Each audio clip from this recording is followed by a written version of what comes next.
Hello, everybody, and welcome to another awesome episode of the Wealth Preservation Podcast. As always, I'm with my co-host and sidekick, Mark Seither. How are you, bud? Doing great. Excited to be recording a podcast, especially one that, the author of Delusional Altruism, which sounds like it might be a little, little gut wrenching. You might have to self-check yourself on your altruism. So, is this actually for you or is it for me? I don't know. Yes. So, but no, we're on with Kris Putnam-Walkerly, and she is, she's an entrepreneur, author. She works with people on philanthropic topics, and we're just really excited to learn a little bit about you, Kris. Thank you. I'm glad to be here. Yeah, and where are you recording out of? I am based out of my home office, which is actually my actual home office. I've always had for 20 years, and I'm outside of Cleveland, Ohio. Oh, perfect. So you were working remote before that was a thing. I've been working remotely for 22 years, and I love it. Trendsetter, way ahead of the curve. Which I think now that makes two of our guests from Cleveland, right? That's right. Yeah, absolutely. Yeah. We had someone else from Cleveland, and the tip they gave us is, hey, you got to check out the sushi in Cleveland because we got the Honda factory, and we've got people from overseas coming all the time. We've got amazing sushi. I would have never thought go to Cleveland for sushi. We do have good sushi. There's a great food scene in Cleveland, actually. I love it. I like food, so the double chin says it all. So. I'll be clearing my schedule after this podcast. I know where I'm going. All right, so Kris, we'll kind of dive into this and kind of just give a quick intro about kind of who you are and kind of what you do and what your firm does, just so people know who we're talking to. Yeah, so I am a philanthropy advisor and coach. So I work with ultra high net worth individuals, entrepreneurs, families, as well as grant making foundations, so family foundations, corporate giving programs, and really help them to increase the impact of their philanthropic giving. So that can mean everything from clarifying their giving strategy and what they're trying to accomplish or how to implement that strategy, or really serving as a coach to people who want to, use their wealth to make a greater difference and aren't quite sure how to do that. And so I help them figure that out and identify the right organizations and causes that they want to support. That's really cool. So I'm sure you've sat in a lot of interesting meetings with family members and attorneys trying to figure that stuff out. I have, because as you know, every family is different, right? And so every philanthropic interest is different as well. And often navigating the family dynamics, as you know, as wealth advisors, it's equally challenging when you're trying to give the money away. Well, also, I mean, it's very easy to just say like, well, I just want to give back and I just want to make the world a better place. And then it's like, all right, where, how, who do you want to have, right? Like, you don't just like mail money to like World Better Place in, Cleveland, Ohio and say, there you go, there's my money. Like it's you got to be strategic. So. Yeah. It sounds easy, but it's harder than you think. Yeah, and I'm sure you could write a book on some of those stories from sitting in those meetings. It had just interesting stories from meetings. Well, look, I did. You did. Right. There you go. Yeah. All right, Kris. So why don't you just take a second and talk about your book and tell us what it's about? Absolutely. So it's Delusional Altruism: Why Philanthropists Fail to Achieve Change and What They Can Do to Transform Giving. And it's available on Amazon and other retailers. But essentially, I wrote the book because after advising philanthropists and donors and foundation leaders for 20 plus years, I recognized that they are genuine in their altruism, right? Like Mark suggested, they want to make a difference. Often entrepreneurs, suddenly sell their business and have more money than they ever expected, or, just want to give back. They were mentored by others or coached by people, or, some teacher really helped turn their life around and they want to give back in ways that they were helped. But it's harder than it seems, right? And often people are getting in their own way and they're actually preventing themselves from having the impact that they want to have. And so I wrote the book really because I kept seeing the same patterns over and over again. And I wanted donors to recognize the ways in which they get in their own way. We all make these mistakes, and then offer really specific practical guidance of things that they can do differently to have a more meaningful and transformational impact with their resources. That's awesome. I'm sure that's a huge resource. I've been around a little of this philanthropy and giving, and I've heard some of the horror stories or things that don't happen that they want to happen and things like that. So we're excited to get into that really in the second episode and really just dive into that part of it, because that is such a huge need, I'm sure, across the board. And so it's neat to have an expert on to talk about that. Very cool stuff. Yeah. Well, cool. If you guys want a copy of the Delusional Altruism, hop on Amazon. There'll be a link on the website. Go buy a copy, read it, and give well is what I would say. And to make it even easier, delusionalaltruism.com is the book page. So has all the links to download, to order from various retailers. And I'll have to say, for those of you listening who are business owners or budding entrepreneurs or even nonprofit leaders, I think a lot of the content is relevant, not just to donors, but to businesses. Yeah. Because I talk about things like having a scarcity mindset versus an abundance mindset, or the importance of setting a strategy, how fear holds us back. And so I think a lot of the content, in fact, my husband is an entrepreneur. So he was reading the book. And one of my favorite accolades that I've heard about the book is my husband, who said, "Honey, I had no idea you knew so much." This is a great book.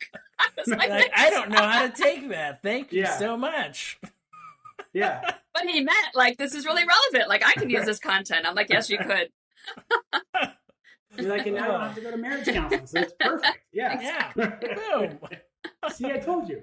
Oh, that's awesome. Yeah, then you should have been like, and where's your book, honey? Yeah. That's right. What do you know?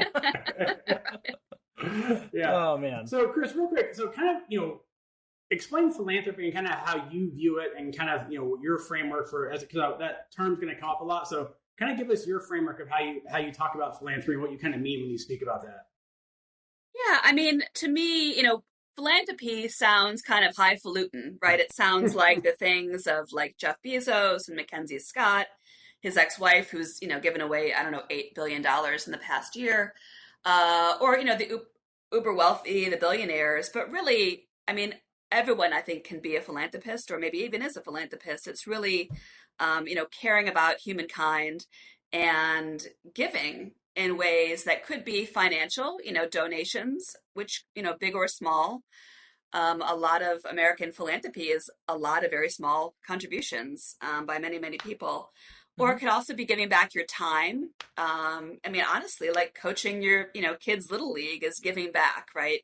Or donating your expertise, serving on a board of directors, even, offering, opening doors for people, meaning the connections you have in your own professional work and how you can open doors and make those connections for other people so that their lives can be better, if it's a nonprofit leader or a colleague, whatever it is. And so really thinking about all the ways that we can give, all the assets we have beyond the financial assets, our know-how, our expertise, our relationships, and how do we give in ways that are meaningful.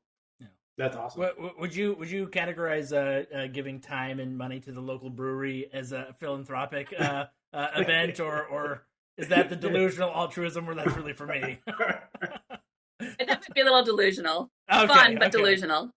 Well, Mark, I think your wife would put that in definitely the delusional category. She puts me in the delusional category often. But if you think about it, I think a lot of philanthropy happened last year during the beginning of COVID and lockdown, because obviously restaurants and breweries and bars had to close rapidly. And a lot of people really stepped up to find ways to support those local businesses, to make sure that they bought takeout from them, or kind of organized events so that people would buy food from local restaurants to really kind of support. And to me, that's giving back. That's being philanthropic. Yeah. So Mark, next time you have to go get beer from local brewery, honey, I'm helping out. Yeah, I'm helping. I'm supporting locals. Yes, absolutely. Right. The local economy.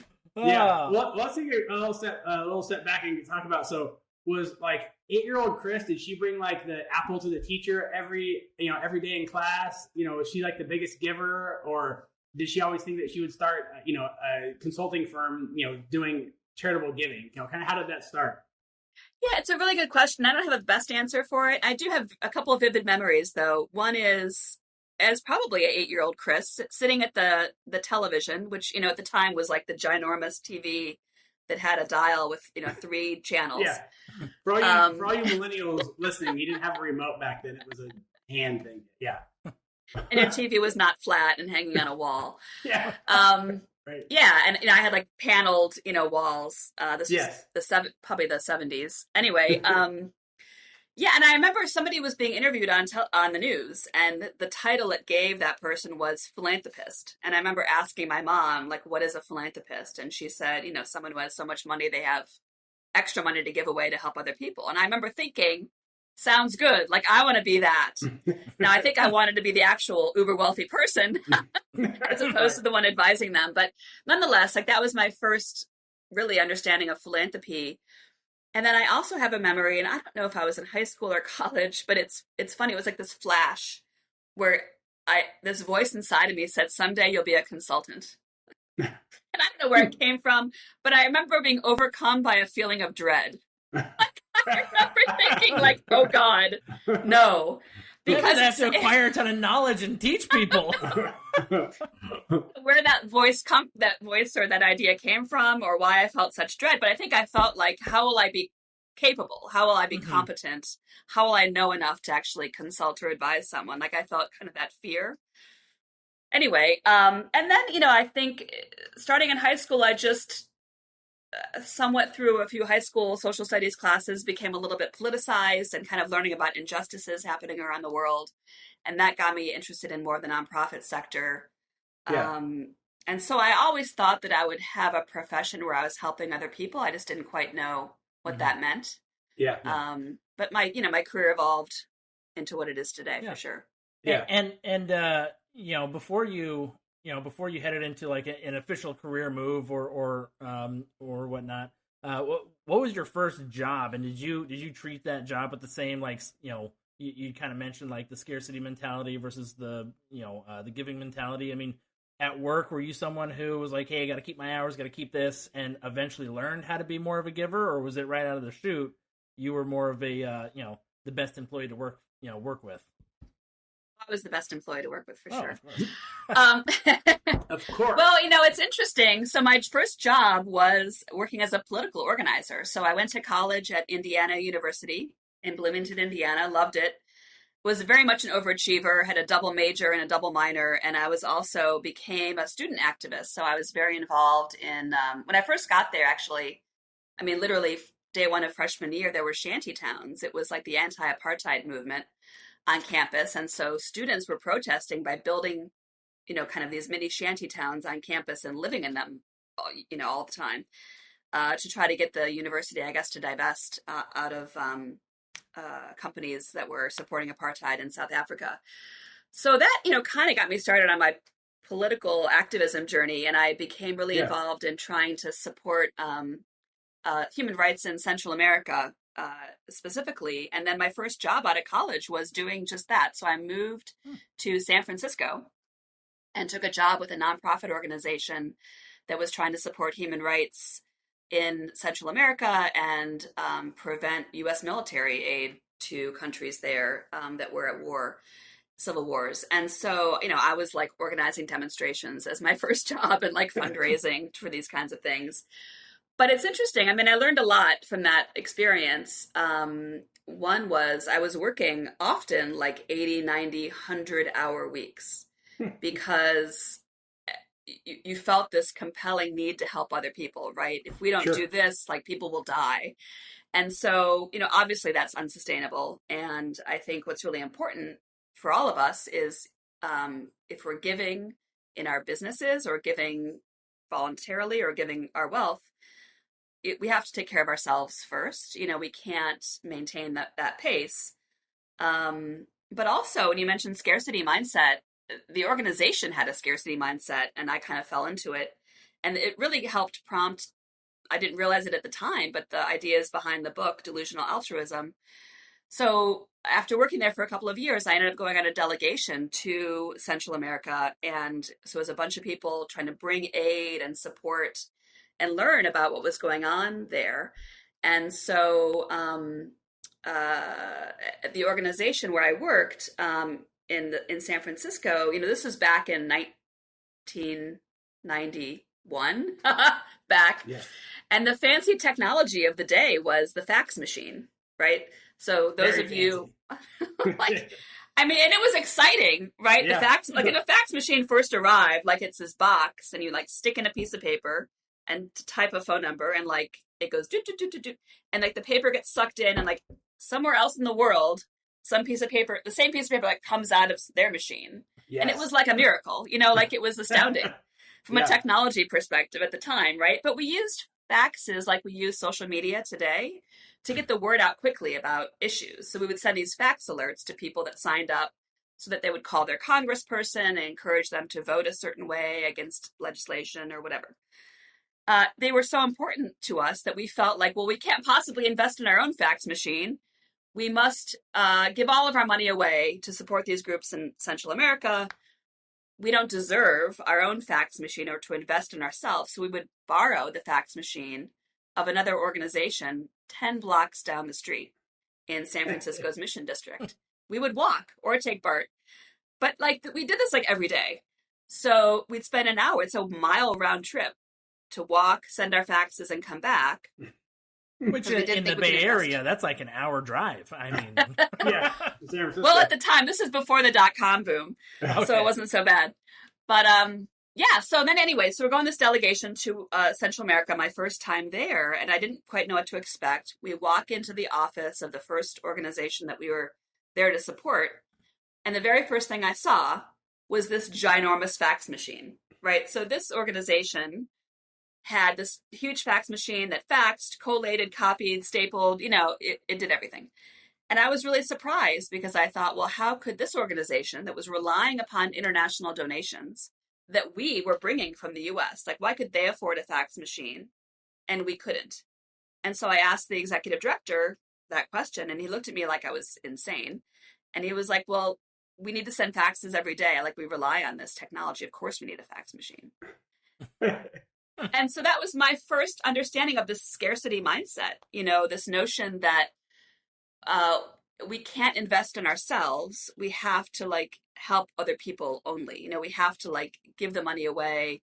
We can't like it's bad or somehow we're guilty if we invest in our own, in ourselves and our own growth. And so that really, I didn't know it at the time, but it spurred my understanding of this problem in the nonprofit and quite frankly, business sectors and philanthropic sectors. So we weren't expecting this podcast to go this direction, but I really want to, from you, Kris, to get into that scarcity mindset and what causes people to have that, and why is that so important to change that mindset, and you know, kind of where does that come from, right? And let's talk about that because it's very interesting. So I think so many entrepreneurs have that, right? Like I need to just push harder, and not that, and cut corners and that sort of thing. But you know, I kind of let you take it from there. But where does that come from? Well, I think it comes from fear, actually. But let me just back up. And so I think the scarcity mindset, it really is about this sort of delusional or misguided mindset that believes that, you know, maintaining kind of a Spartan operation as a business, as a nonprofit, as a donor, equates to delivering more value into the community. And you have to do less, you know, do more with less.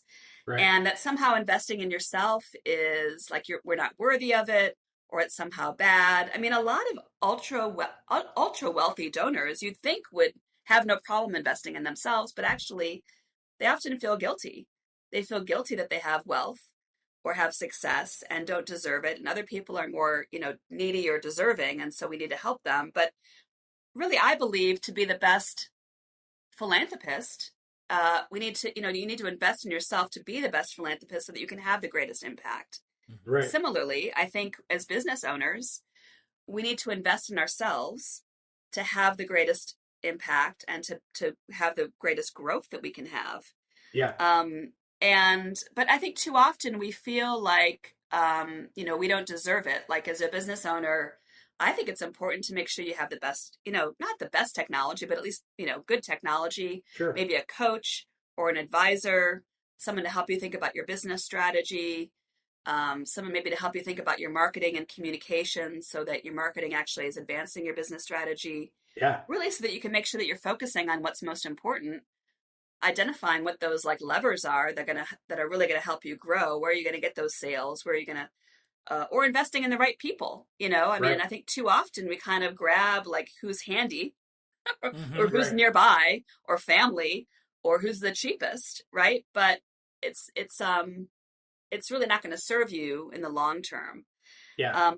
One of the ways this manifests a lot in the philanthropic and nonprofit sector that I think probably everyone can appreciate is the notion that nonprofit overhead is bad, right? The whole notion that like we only want to support organizations where 99 cents of every dollar goes to like help the people they're serving, and only 1% goes for quote unquote overhead or administration. But again, I think to have the greatest impact, and if you're supporting a nonprofit, I mean that's really a business. They're just in a different kind of business, and they need to invest in their own people, talent, retention, strategy, the ability to evaluate themselves, a great board of directors, a good financial management systems, the ability to fundraise, communications, all of that, right? And we know all that costs money. And so I think, it's really kind of making those smart investments in the nonprofits we're supporting or in ourselves as donors, as business leaders, so that we can be as high impact, as profitable as we can be with, quite frankly, like the least amount of effort. Don't you want to do the two things that are really going to drive your success and then like take a nap or then play with your kids? You know what I mean? As opposed to like working hard all the time and kind of only making incremental progress. Right. Well, and that is interesting on the overhead front, right? Because you do see all that, and there's obviously very like clickbaity or just meme type things where it's like, oh, look at all the ones with the big overhead, all the ones with small overhead, support small overhead, and it's like, well, are the ones with the small overhead not able to scale up and give very much? Is that why they have small overhead? Because I mean, I could run something with very minimal overhead. I could get a 1-bedroom apartment, but I'm probably only going to process a little tiny amount of donations. So maybe a bigger overhead is not bad. So and exactly. I think you're spot on. I totally agree with the scarcity mindset and that fear of, if I don't kind of go forward or get the things that I need to really push me forward. And again, you have to kind of, part of being a smart business owner and entrepreneur is kind of getting the right stuff, right? You can't be frivolous, but also not being afraid to kind of make that little mistake. Be like, oh, maybe I didn't need that piece of equipment and that was a mistake, but it only cost me, $800, right? It wasn't like an $80,000 mistake, right? But yeah, having that mindset, I think is just really important as an entrepreneur to get to where you need to be and to be smart about it and not just live that in fear all the time of like, oh, if I do this, it's never going to work and I should just not do anything. And investing in the right people. Cause I mean, we've run into that a lot where people, don't want to step up their CPA talent, right? They stick with the cheap CPA and they're like, that guy's going to cost me like $700. It's like, yeah, he's going to save you an extra like $10,000 a year. So, right. I mean, and Kris, I'm sure you've seen that sitting in meetings, right? And you're like, this attorney or CPA that's in this meeting, they don't belong here. And that's not mean. And that's not like, this is just way over their head and way out of their league. And they're not ready for this, right? Like you need to move up who you're working with, right? And sometimes it pays huge dividends or can cost you a lot more than you think. Absolutely. No, I think that's true. I think, we always, as business owners, as nonprofit leaders, as philanthropists grow, whatever that means, professionally, personally, we need to think about who are we surrounding ourselves with. Right. And are they helping us and advancing us? Yeah. Or are they holding us back? Yep. And this could be like your friends. This could be family members, honestly. Sure, absolutely. And it can also be the professional advisors that you hire because, as we grow, our needs change and evolve, and we need people that are helping us see what we can't see. Yep. And both, kind of the possible and also see our own blind spots and help us recognize where we are holding ourselves back. Yeah. And I do believe that it's really important to really think about who you're surrounding yourself with and who do you need and who do you need to kind of let go of. And obviously you can't let go of like family, but you don't have to take advice from them, Yeah. You don't have to spend time with them, but you can take control of how you do that. But I mean, but with advisors, absolutely. And I think, one of the challenges in philanthropy with financial advisors and estate planning attorneys is they tend to focus on what I would say is the transactional versus the transformational. And they tend to, like, they focus on the tactic and not the strategy. And so by that, I mean, maybe their client will say, hey, we want to start a foundation. Can you help me do that? And the advisor will say, yes, I can. Here's the paperwork. That's how we'll fill it out. Mm-hmm. As opposed to taking a step back and saying, well, what are you actually trying to accomplish with your philanthropic giving? Yeah. Is a foundation even the right way to go? Like, that's a big responsibility to start a nonprofit foundation. It might sound good and sexy and important, but it's a lot of work, and that might or might not be the right approach for you. Let's really think about what you want to accomplish. Like, how do you want to involve your family? Like, what are the options? And then figure out the right solution for you, which might or might not be a foundation. It could be something else, like a donor advised fund, for example.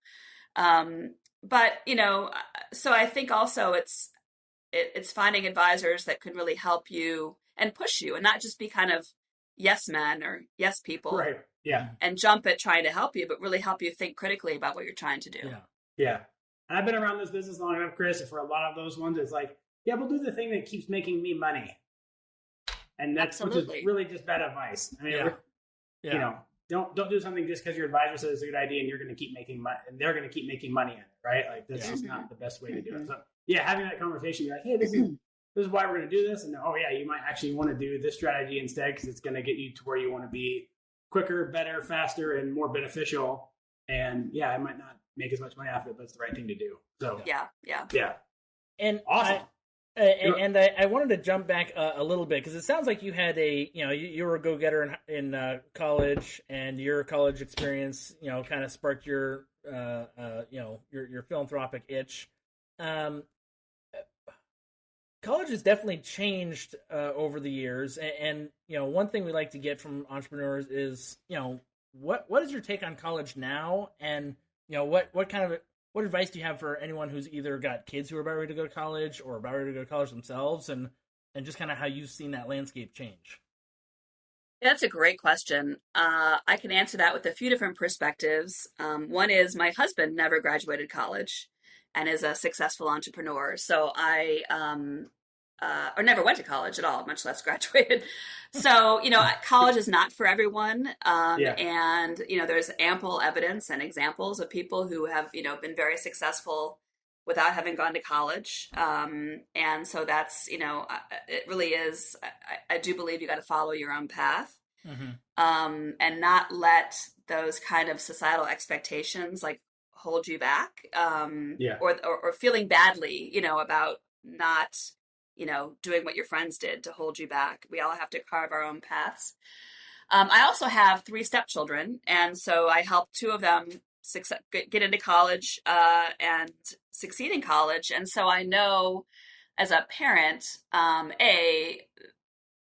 the effort, because neither of their parents went to college. So my husband and his ex-wife, neither of them.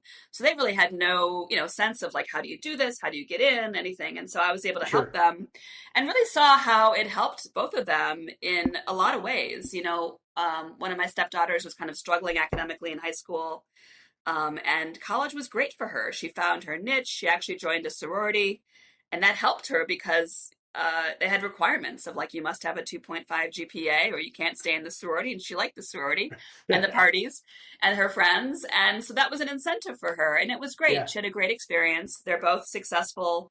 The oldest is now a pharmacist, a clinical and psychiatric pharmacist. So, college was a right path for them. Sure. But, I have also 11-year-old twins. And so I'm kind of looking ahead to college in the, 8 years or so, 7 years. And, to me, I think if it's, if you have a passion for learning, it can be a great place. Yeah. It can be a very kind of safe landing, like in between like high school and real life. You can get used to being on your own and living and kind of making choices and getting yourself up for class and, pursuing different things. I mean, I went to a big university because I really didn't know what I wanted to study. And I figured, well, heck, they'd have lots of options I could choose from.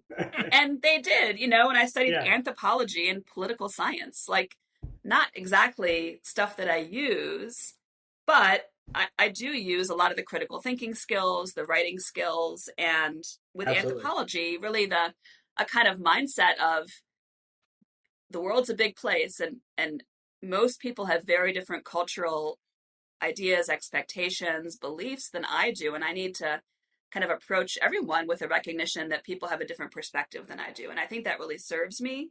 Yeah. But to me, it's really a matter of identifying your own path and figuring out what's right for you. And there's ample ways to learn today that didn't exist, 10, 20 years ago. Sure. Yeah. Podcasts. I mean, truly. It's amazing. It really is amazing what you can learn from podcasts or webinars or trainings or, remote learning opportunities or volunteer experiences. And so I think there's lots of ways that people can get the skills and information that they need. Yeah.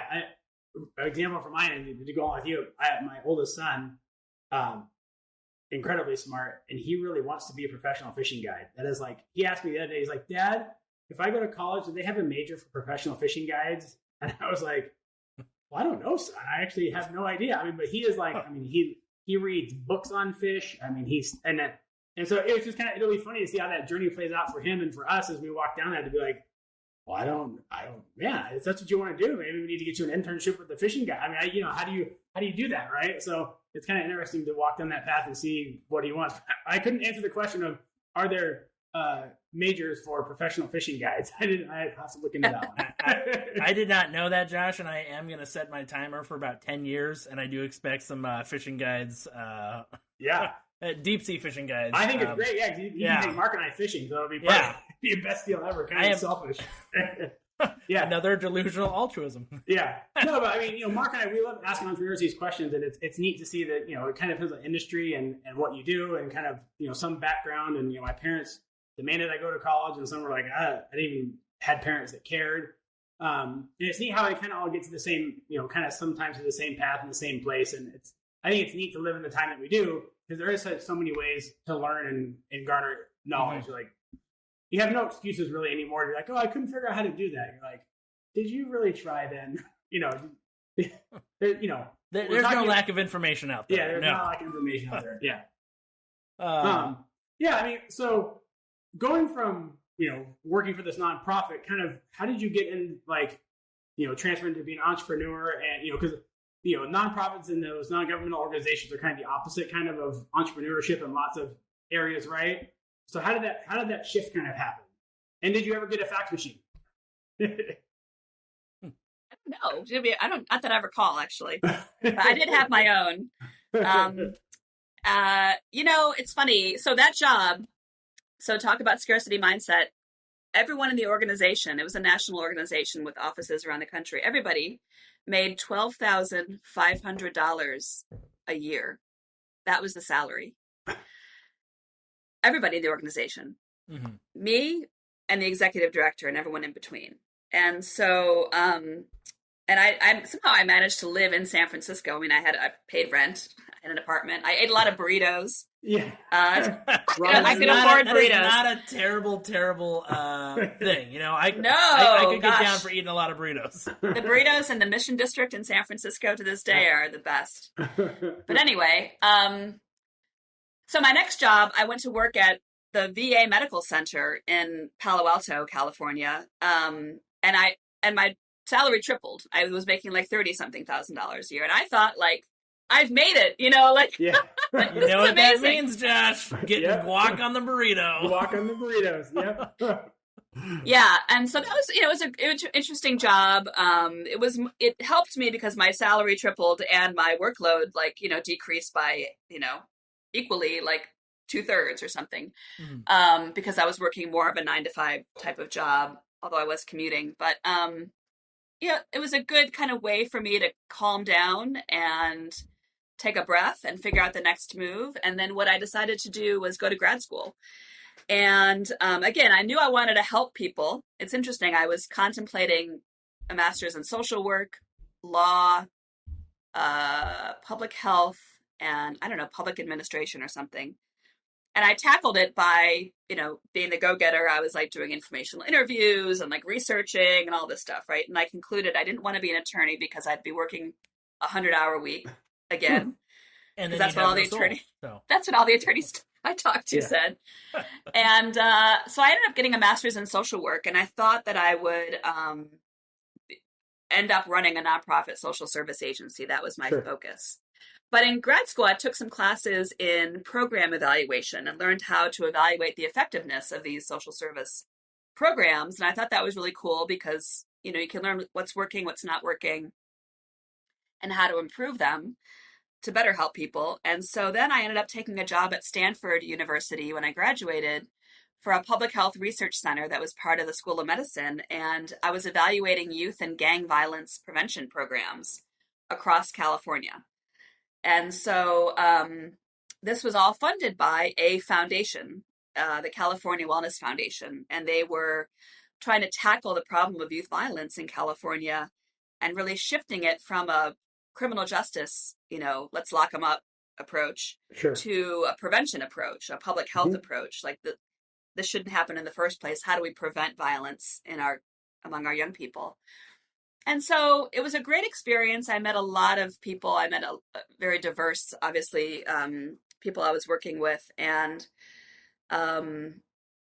really learned that philanthropy can have a big impact. That was kind of my big takeaway from all of that. Is if you're a philanthropist, you know, if you're a high net worth donor or foundation, like you have money, like that's what you kind of start with. But that doesn't mean that you're effective, because you just can't toss money at problems, as we know. But if you really are thoughtful, you bring in the right experts, do your research, look at best practices, and have a strategy and implement that strategy, then you can make a difference. And so that's what prompted me to kind of go into philanthropy specifically. And I went to work then at the David and Lucille Packard Foundation. Okay. So this is the family foundation of Dave Packard of HP.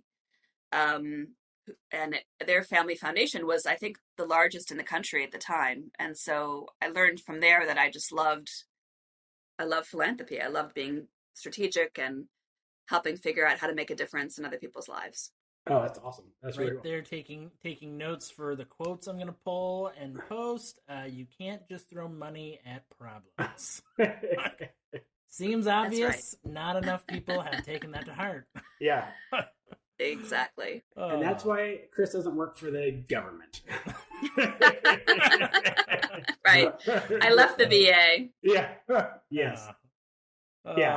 Being a veteran and someone who's literally going through the VA process right now, they spend a lot of money on mail and form letters currently. So that is...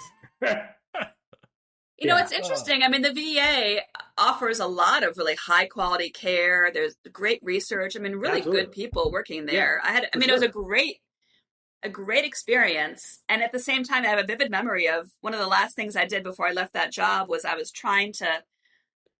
it was a research center. So they were researching, it was some intervention to support homeless veterans. And they wanted an 800 number so that these veterans could call in without paying any money. I can't remember why, but they had the money.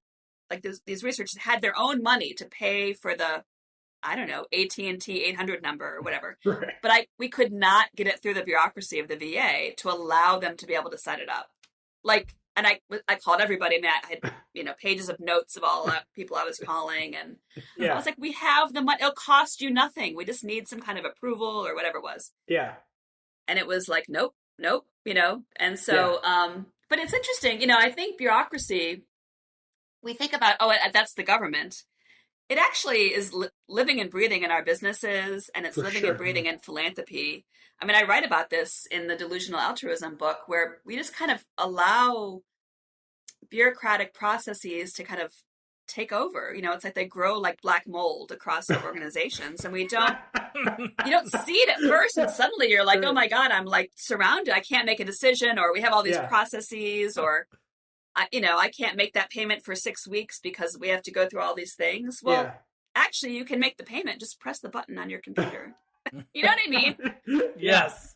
Yeah. So you have like 15 meetings about that to see about having another meeting about the decision to make a decision about the meeting. Yes. Like, I'm going to have you give me a type up on this meeting. You're like, a type up on what? Yes. And we do it to ourselves, right? Like no one else is making us do this. Like we make it up. Yeah. Yes. Yes. Yeah, I saw that there was a funny one where someone made up a memo and it said, memo had all the proper heading, and the body of it was just in big bold letters. It just said yes. Like you're like, why do we need to go through all of that just to say get to yes? Like, can we just say yes? Like, we needed to document yes. It was just funny. So, yeah. And was there I guess when did you shift from, what exactly was the first business, or was your consulting business the first business where you're like, hey, I'm going all in on this thing, and like what year was that, and how was that first year, how'd that first year go? Yes, so the consulting business was my first and only business. And so I was working at the Packard Foundation, and a colleague of mine who was a consultant, he did, at the time what I do now, needed other people. He needed to bring on some subcontractors. He was working on a project, he needed help, and so he asked if I would be willing to subcontract on the side and help him with this consulting project for a foundation. And I said, sure, that sounds great. And so I learned from him, kind of the business of consulting and how you go about getting your clients and what you do and how you do it. And I learned that I liked consulting. And I thought, well, maybe I should try this. And at the time, kind of the universe was conspiring in my favor in a sense that it was the beginning of the dot-com boom. This was like 1999 I was in San Francisco, Silicon Valley. And so there were a lot of, entrepreneurs making a lot of money and wanting to be philanthropic. A lot of foundations, their assets were growing really rapidly. And when you, if you have a private foundation, you have to give away 5% of your assets every year. So if your assets grow or double, you have to give away more money. And you can't there's only so many organizations you can give $1 million grants to, right? Sure, at some point you have to so it was a fertile time to start a philanthropy consulting business. And I also joke that at the time, my business development and client acquisition strategy was to answer the phone and check my email because the demand was so high. Sure. And starting a consulting business, I don't need much more than I have right here, like a desk, a room with a door. I started in a big closet, a computer, a fax machine, of course. Yes. Internet, some business cards, a phone, and obviously smarts. You have to be able to advise people. So I just said, and I was 30 and single. I had no children. So I thought, well, hell, I'll just give it a whirl, try it out. If it works, great. If it doesn't work, I'll just get a job. It was kind of that was my attitude. And it worked great. I ended up, I did a lot of networking. I reached out to everybody I knew. One kind of tactical thing that I did was I all along was kind of keeping track of all my contacts. So I had, even back then, I think Outlook existed. And so I was keeping all of everyone I met, I had contacts in Outlook. I had their emails. And so I was intentional about that. And then when I started consulting, I reached out to basically everyone I knew and said, here's what I'm doing. If you could use this help, or if you know someone that could, let me know. I immediately got a few projects. And in particular, I had an anchor client, which was the Charles and Helen Schwab Foundation. So Charles Schwab's family foundation. I had met their executive director through a mutual friend. And that foundation was growing. And the CEO, executive director, didn't quite know in what direction they would be moving. And so just needed help. And so I came on as a, kind of continuous consultant working with them for about 4 years, actually. And so they, I had ongoing projects, and, I loved it. I met a lot of people. Some of my friends to this day I met from those early years of networking and advising. And my business has certainly evolved. But that was how I got started. Which really cool. Something that I think everyone kind of rediscovered that last year. It's probably, ebbed and flowed, but your story of starting, it was well, I knew how to do something. And I was well, phone, internet, desk, door, right? That, and last year everyone was kind of forced into well, I could do this for money, but sometimes it is that simple, right? Sometimes we overcomplicate things with just okay, well, I've got to have a whole marketing plan. I've got to have this. I got to have this. And it's really, maybe you should just start working and just sit down and start working. And here you are.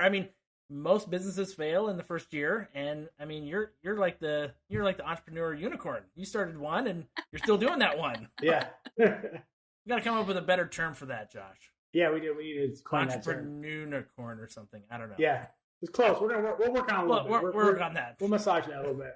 I'll take superstar. There we go. There you go. Yes. Like, Mark, scratch your idea, superstar. There you go. Yeah. Well, it's true. And I think just getting started, I mean, because it gives you momentum. You know, Yeah. I think like I took that subcontracting position. I still had my job, and so there was no downside really. And I learned that I liked it. And I also learned that I could get clients, and I learned a lot about myself, and it gave me momentum. And then, I think we have to learn how to take risks. I mean, you need to take prudent risks. I knew that I had enough resources to pay my rent for a few months if the whole thing failed. And I had confidence that I could get a job. And at 30, I mean, I could have gotten a waitressing job if I needed to, I wouldn't have wanted to, but I could have. Yeah. So, I think that risk-taking and confidence is really important as entrepreneurs. And Mark, you'll agree with me on this. And this is something we've seen over and over again from entrepreneurs, like the ones that we've interviewed, at least successfully, they're like, don't quit your day job, or at least, the other sorts of income, until your kind of side hustle or your new business is kind of running and generating something, right? You don't just, that whole mindset of you hear on LinkedIn, or go all in and just stop everything and just go for it. You're like, okay, well or you could, make sure your family's fed and things like that, or have money saved up so you have some runway, a year of runway or whatever that number is, so that you can actually make it and succeed. You don't have to just go all in and be like, I'm going to eat ramen noodles for the next 6 months if I have to. Usually that's a lot of times, that's where the failure comes in, because you just don't, it takes money to live. You got to have something else to back yourself up on. So you kind of start that side gig, and you're like, oh, cool. This is now my side gig is now my full gig. Yeah. Yeah. Yeah, absolutely. I mean, I think, and this happens to philanthropists too. I mean, that kind of, the importance of kind of risk taking, but taking prudent risk. Sure. Yeah. And, having an innovative idea, or it's a new business idea, or it's as a funder, it's being willing to kind of try supporting a new approach, a new intervention, a brand new nonprofit. It can be risky, because what if it flops? But, you got to think about, like, what are the costs? What are the benefits? Right. Is this in alignment with my values, my strategy, like where I'm headed? Yeah. And, you do want to kick the tires a bit. I mean, there's lots of businesses that fail because everyone around them was like, that's great. Follow your dreams, like, go for it. You can dream it. You can do it. Yeah. But that's also why you want the people around you that are going to truly help you. The ones that are going to be like, okay, well, great idea, but have you thought about these 3 things? Right. Yeah. Not like to, toss stones at it, but to just help you think through the issues, think through the approaches. Yeah. If it's coaching or, whatever that is, to get that advice and support. Yeah, that's a great question. Did you have a mentor? Was there a mentor that you kind of leaned on, or someone you kind of went to as a business mentor? Yeah, there were a few. So the consultant who hired me as a subcontractor, he was really a mentor to me early on, because he had kind of been there, done that, and I could go to him for advice as to how to approach the work. And then I also worked with a consultant named Alan Weiss, who is a kind of business consultant and consultant to consultant. So he does a lot of coaching for coaching, advising, mentoring for other consultants and coaches and speakers and whatnot. And so he really helped me. I mean, my business dramatically changed about 10, 12 years in as a result of reading his books initially, and then working with him, going to some of his trainings and whatnot. And that really helped catapult me. And now I'm working with a different coach who's helping me, just even scale my business more.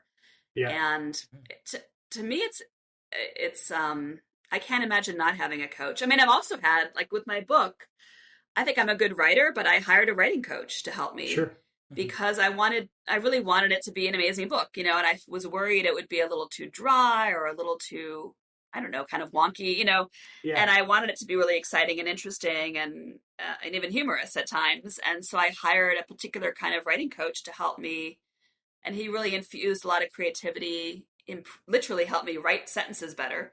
Yeah. And so I think we always need. Actually, what's his name? I'm gonna need notes. Yeah. In case I ever write a book, I'm gonna need that coach. Yeah. I'll tell you, his name is Mark Levy. Yeah. Levy Innovation, based out of New York. He's amazing. No, truly, I mean, I think we all need help, and I think one of the best skills we can develop is the ability to recognize when we do need help and getting the right kind of people to support us. Mm-hmm. Yeah, absolutely.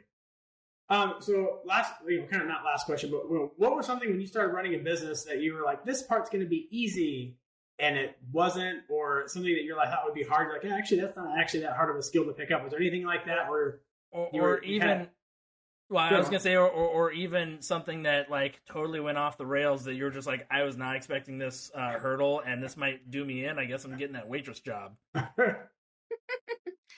Well, there's lots of those. So, so I can think of three things. One is, I mean, like I'm sure many people listening, like I didn't know what I was doing. I was just making it up as I went, right? Right. And so, I mean, I at least knew to like formally, create a business. I think I was set up originally as a sole proprietorship. I had an accountant, I had an attorney, so I knew I had like legally I was okay and set up okay. But I remember like wondering one day if I was allowed to hire other people to help me. Like if I was allowed to hire subcontractors, like I had no idea, Right. Even though that's actually how I started. So I should have known that, but it was like, I don't know. I've never done this before and I'm making it up and I'm not getting good guidance really all along on how to be a consulting firm. Right. So handbook for my one employee. Yeah. And then I realized I was, and that helped actually, because then I got people under me to help me and do the things that I didn't want to do. Yeah. I also remember, recognizing like there are moments where things that I used to love doing in my consulting business, I now loathed. And I just got bored, or it was felt tedious, or I had grown and I was still doing them. And it was like what used to be fun was now utterly painful. And so recognizing those moments and saying, it's okay, I don't have to do this anymore. So how do I continuously focus on what brings me joy and what I'm best at, and stop doing the things that like now kind of suck the energy out of me and suck the life out of me and make me resentful and cranky. Really. Yeah. So that was a learning. And, also, I mean, I do remember vividly during, I guess it might have been after 9/11, or it might have been, there was some kind of economic recession.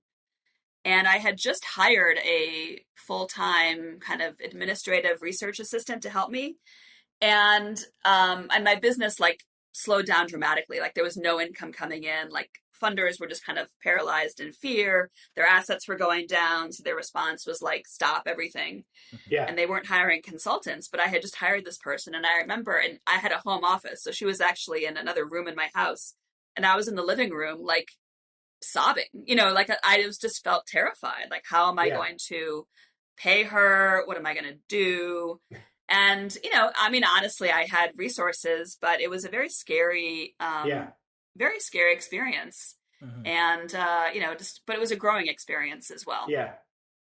That's the side of the business, owning the business that people don't realize. It's just like when you hire people, I mean, like you're very committed to paying that person, and it is stressful in those situations. It is not like I just got so much money, I just hire someone to do all my work, and I just, Mai Tais and pina coladas, that's my life. That is a stressful thing. Well, it's stressful not just because, you're committed to that person, but you're also, it's like you have a vision for yourself and where your business is going, and suddenly that's being like torn down, or it's not what you thought it was going to be. And so you kind of go from like success to failure in like nanoseconds in your head. Right. And, and that doesn't really help you.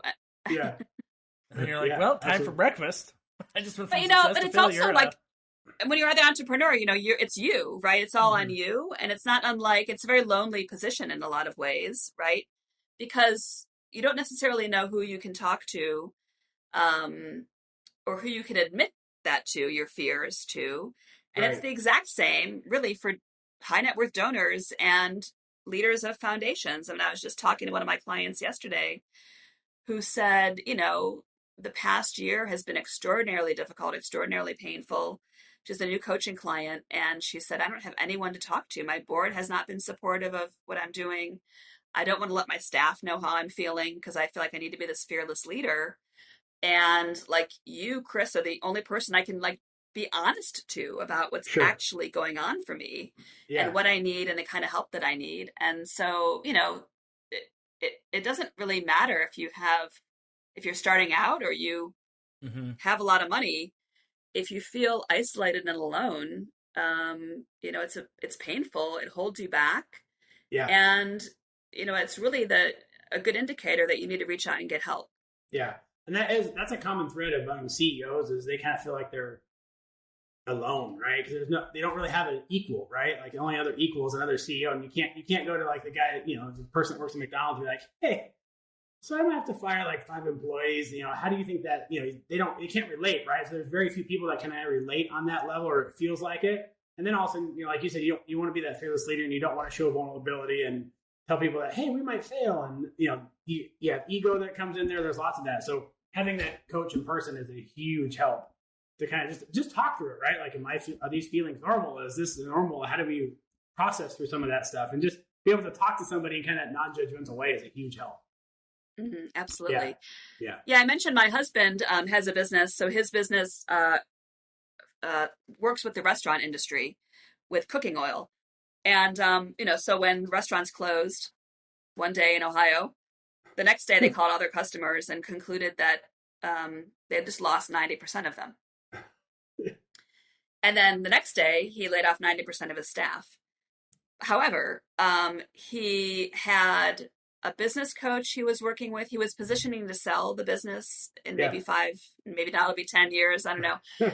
But so he was already like putting systems in place. He had, another consultant that was helping him get those systems and kind of get the right team, organization chart, all that stuff. Yeah. And so he had help. And so he literally would call this coach every night and be like, okay, now what do I do? Yeah. And the guy was like, you got to cut deep and cut immediately. Yeah. So the next day he laid off 90% of his team, but he helped them all get, unemployment. So they got unemployment quickly, unlike other people. And then like day 3, he began applying for every PPP, all the federal aid for businesses. Mm-hmm. So ultimately he was able to hire almost everybody back. His business is thriving. It's growing. He's expanding. Yeah. But I really believe it's because he already had help. He already had people in place. He already kind of had a strategy that he had to pivot dramatically. Sure. Absolutely. But he had a strategy in place. And I think it's exactly the same for philanthropy. We have to have, as donors, as corporate giving programs, as foundation leaders, we have to have clarity as to where we're headed, the right people, the right team, the right support, so that when change happens to us, which it will forever, it's not going to stop. We can quickly pivot and change and like keep moving and have the confidence that we can make those course corrections and people to help us when we are fearful or overwhelmed or just kind of stuck and help us, push forward or make the right decisions or even just tell us to take the day off. Or sometimes that's what's needed, right? Yeah, or just, shut up and get out of your own head for a second, right? Right. Yeah. Right. For sure. Mm-hmm. Well, that is probably that's probably a good place to wrap up because I think we're kind of transitioning into the next episode. We're going to be talking about those strategies of pivoting and surrounding yourself with good people, getting out of the scarcity mindset, all that stuff. Do you want to plug your book one more time? You want to hold it up real quick? And again, you can go to delusionalaltruism.com, or there will be links for everything in the notes. So please click on that and check it out. I'm excited to, it'll go on my list of things to read after I'm done with the list of things I have to do. Mark's in the middle of a house remodel. They just bought a house, so he's a little busy. Yeah. So if any of our people watching have noticed, like, wow, Mark's yawned like 7 times, it's scraping popcorn ceiling's fun. So we'll wrap up there, and then we'll go into a quick speed round. All right. So first speed round question: if you could go to dinner with two people from history, where are you going, and who are you taking? Oh my. Two people from history. I'd have to say Albert Einstein comes to mind. And how about Marie Curie? Oh, there we go. Right. There you go. Okay. Where would I go? I have no idea. How about the restaurant in the Louvre? Oh, no, restaurant in the Eiffel Tower, I meant. There we go. There you go. That's fun. Boom. Hey, no matter how good the food is, the view has got to be amazing. So that's all that matters. Right. Yeah. And I mean, at least you're going to, for sure, guaranteed a good glass of wine, I'm sure, if you're there. And a crepe or something. And a crepe. Yes. Absolutely. Yeah. All right. So one book or two maybe that kind of made your head explode in a good way. You're like, man, this just changed my view on how I'm doing things and really, kind of pivoted that course. Yeah, I have to say, as a consultant, the book $1 Million Consulting. Okay. By Alan Weiss. So that's the coach that I worked with. I mean, that was a game changer. I would say a life-changing book for me in terms of rethinking about my business. And another business book I'll say is Building a Story Brand by Donald Miller. Yep. And really thinking about, sounds like you're familiar with it, but really Absolutely. rethinking about marketing from the perspective of telling a story. Yes. That's a book you could probably read once a year. Yeah. Because you probably every year realize, yep, I'm still doing a lot of things wrong, right? Yeah. So yes, that both Josh and I have read that. That's actually been brought up a couple times by other podcast interviewers. So yep, yeah. absolutely. So if that's your sign, everyone, that's got to be like the third time it's been brought up. Go definitely check out that book. Absolutely. All right. Kind of shifting off business stuff. All candy bars are going to get banned, but you get to keep one in production. What are you keeping? I have to say the Snickers. Oh, classic. Yeah, because of their commercials got really funny all of a sudden. They did. Yeah, I'm a huge Snickers fan. Yeah, well, I remember the commercial messaging that was like, it's not just a candy bar, it's actually a meal. Right. Like, okay, yeah. Sure. Look at the caloric intake, and you're like, that actually is a hefty meal. That's what I say about ice cream too. So I can agree with that. There you go. Yeah. All right. So you're going on vacation. Besides your husband, who are you taking and where are you going? The beach or the mountains? Beach. I'm taking all my kids. Nice. I like it. Man, very nice. That is a good. That's a good mom move. Yeah, it is. And it's fun. Yeah. Well, it's funny having our kids there's a 19-year difference between the oldest stepchild and our youngest twins. And so finding a vacation spot that accommodates, the wide range as they were, high schoolers and toddlers and babies. It's a little challenging. The beach is good. I'm sure. Yeah. The beach always, is always a good choice for sure. All right. And last one, if you could acquire one skill immediately, what would it be? Boating. So we own a speedboat, my husband and I. However, he grew up boating, and so he knows how to drive the boat, dock the boat, do everything with the boat. My contribution is I bring the wine and I bring like the food and I invite people. I'm sitting next to you on the boat. That's all I'm saying. With Kris. Yeah, absolutely. But I should learn how to drive the thing, and more importantly, I should learn how to dock. I could drive it once it's like in the lake. We live near Lake Erie. That's where we have the boat mostly. And, going forward and not hitting other boats is pretty easy, but docking it without crashing is hard. So I'd like to learn how to boat. I think being the party planner and bringing the wine is very important. You gotta have the right, climate, the right, scenery for the right wine, the right cheese. Exactly. It's very important. That's a lot it's harder the most important. That's a lot harder than just making sure you don't crash a boat. Yes. Right? Yeah. Awesome. Good stuff. That was fun. Well, awesome. So Kris, one more time, tell everybody how they can get a hold of you, about your firm, about the book, and the best way to get in contact with you, and then we'll kind of wrap it up from there. Yes, if anyone listening is a budding philanthropist or a philanthropist or wants to figure out how to increase their philanthropic impact, I'd be happy to chat with you. You can actually go to the website, Schedule a Call with Kris, kris.com, and there's a link and you can get on my calendar and schedule a call. I'll be happy to talk with anyone really about their charitable giving interest, their philanthropy, or how they can make a difference. So that's schedule a call with kris.com. That actually links to my website, so you can find me there. It links to the book site, all my social media and whatnot. So that's the best place to go. Perfect.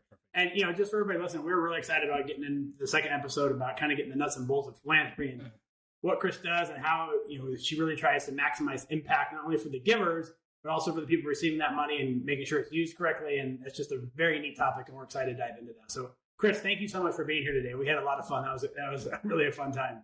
Yeah. Yes. Thank you so much. I really enjoyed the conversation too. Well, perfect. Mark, you want to kick us out of here with a disclaimer? Yes. As always, nothing we say can or should be taken as tax, legal, or financial advice. If something sounded super awesome and interesting, go talk to your legal, tax, or financial counsel. You can also go schedule a call with Kris.com. You can go, that is going to be in the show notes and in the podcast description. Go seek counsel before doing anything. Thank you so much for listening. And again, we cannot wait to dive into your book in the next episode. Perfect. Thanks, everybody. Have a good day.